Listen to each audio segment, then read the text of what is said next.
Next to our plot, there is a huge maple tree, which is, I have no idea how many years old. But the most interesting part is that when the wind blows, the seeds from this maple tree fly over our entire plot. So as a result, right now, I have a very nice picture I would like to share with you. And that's pretty unusual because previous year I didn't notice anything of this kind. I hope that you can see that we have an entire field of small maple trees. They look like this, and they have a very good root system at the moment. But I mean, like, they are everywhere.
And then the frost came for 3 nights in a row.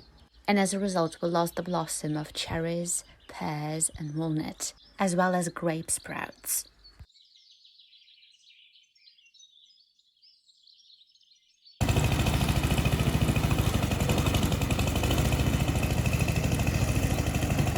I'm going to use these bottles for a very specific purpose that I'm going to share with you right now. This year, I decided to change the way that I use the mulch, and instead of using it as the material for covering the soil so that the weeds wouldn't grow, I'm going to use it as an active mulch, which will be a very good fertilizer for the soil. And there will be like several points that I'm going to do differently comparing to the previous years. So the first thing that I will do differently is, first of all, I'm going to lay a very big layer of mulch. For that, I bought a grass mower that cuts the grass into very like small fermented parts, which is also like very important for active mulch. And I'm going to use the bottles so that to cover the leaves and the stems from burning, because when you use active mulch and when you water it, like not the plants but the mulch itself, it is going to burn. And when it is burning, it obviously can cause damage to the plants. So for this purpose, you need bottles. And obviously, if you cover the soil only with a very low level of mulch, I mean, like, it won't change anything, like, it won't damage the plant, but I'm going to cover it to like several centimeters, and I really need mulch. And obviously, I'm going to use, and I'm going to cover the soil into different stages. So the first stage of covering is going to be the beginning of May. So that is the idea. That is the first layer for the beginning of May. With time, obviously, it's going like to become smaller, and I'm going to add more. So the level of the mulch, well, actually, the mulch is as high as the bottle. That's why we need this protection. I'm not still sure about the leaves because some of the leaves touch the mulch, but okay, we'll just see if it's going to be damaged. So for now, what I'm going to do is I'm going to water the grass so that it wouldn't dry out but start burning. These are the tomatoes, they're barely visible in this amount of mulch. And then the mosquitoes came, ruthless they were, and they still bother us. It was a nightmare to work with such an amount of mosquitoes, so my gardening progress was very slow.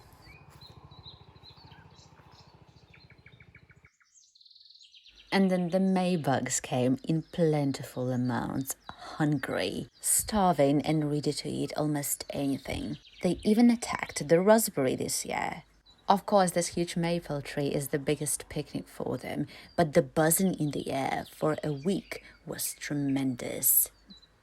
Last year, I had quite an unsuccessful attempt of planting a melon into the polytunnel, but I'm still eager to try because if I don't get any results, it means that I've never tried.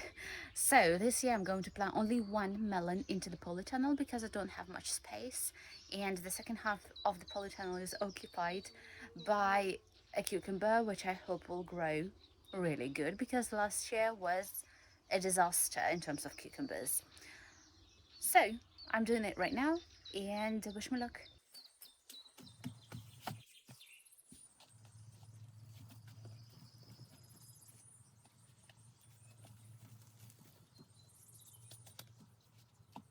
Going to plant the melon the same way I did with the cucumber.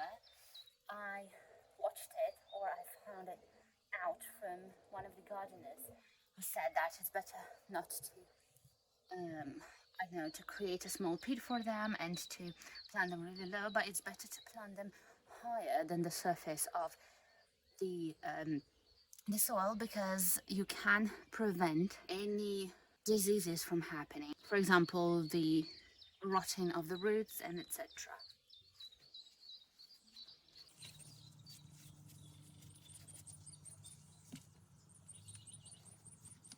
So I'm just putting it on the surface and doing something like that.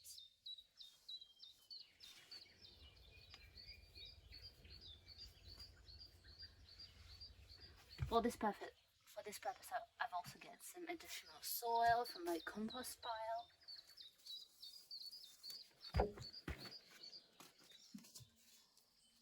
As I always mention to you, I'm always eager to try different experiments, and if someone is doing it, means that there are good results.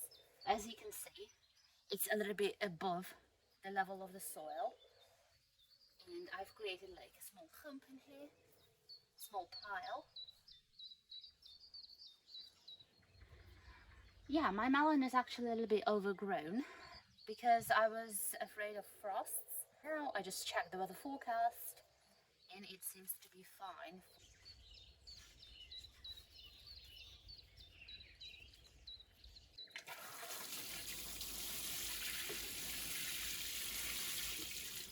Last year I never got decent results with tobacco dust, and I still wanted to give it a try because I don't know, this whole conversation about the tobacco dust is so widespread, especially like among Russian and Belarusian gardeners. But I don't know, maybe I used it just for a while the previous year, not from the very beginning of the season, but I didn't find like any benefits from it. But I can say that in some parts of the cucumber plant, tobacco dust really helped from the spider mite. Like it didn't eradicate it completely, but when I sprayed the tobacco dust on the leaf that was infected by the spider mite, the spider mite would move to another part of the plant that wasn't puffed with tobacco dust. That's why I decided to again use it this season, but from the very beginning when the plants are still not infected. Another experiment was that my mom decided to plant tomatoes from the seeds into the polytunnel at the end of March, the beginning of April.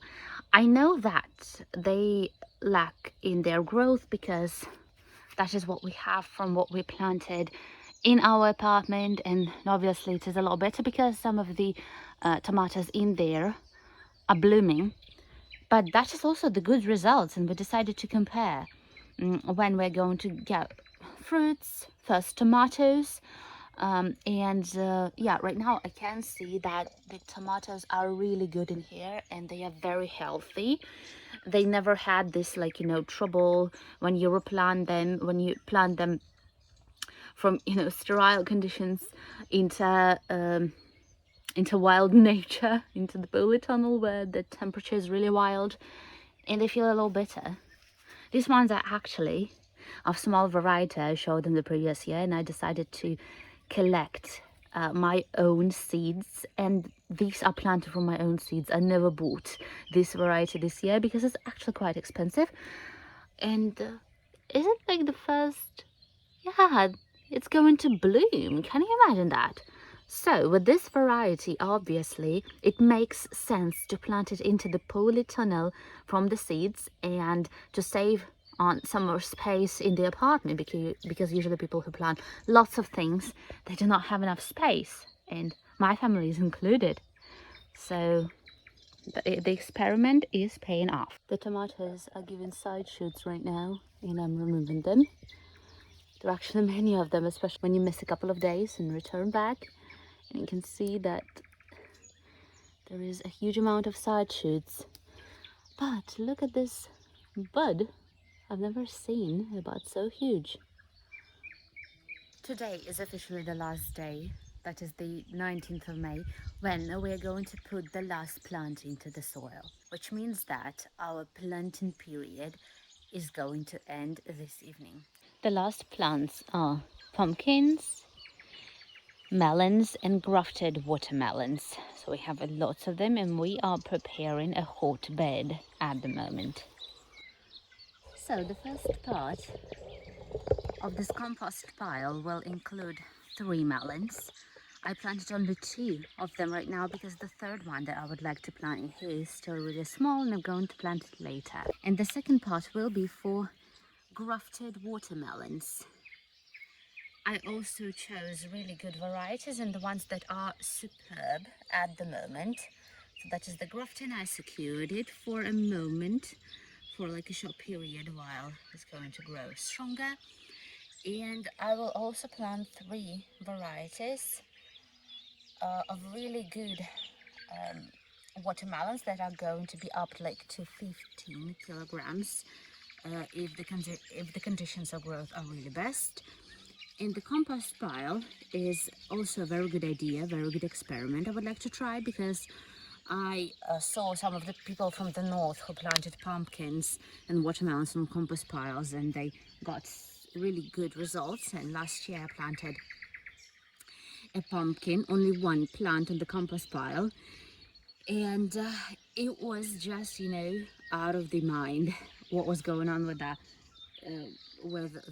pumpkin. So I'm going to do the same with melons and watermelons this year.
The hotbed will consist of the layer of grass that I'm going to spread evenly over the patch and water it in order to make it humid, and then I'm going to cover it with a plastic cover, with a plastic wrap, and it's going to remain like that for the whole summer. And I will do only small sections. I will cut only small sections for plants, and yeah, so it's going to be a huge patch because I have lots of successful graftings this year.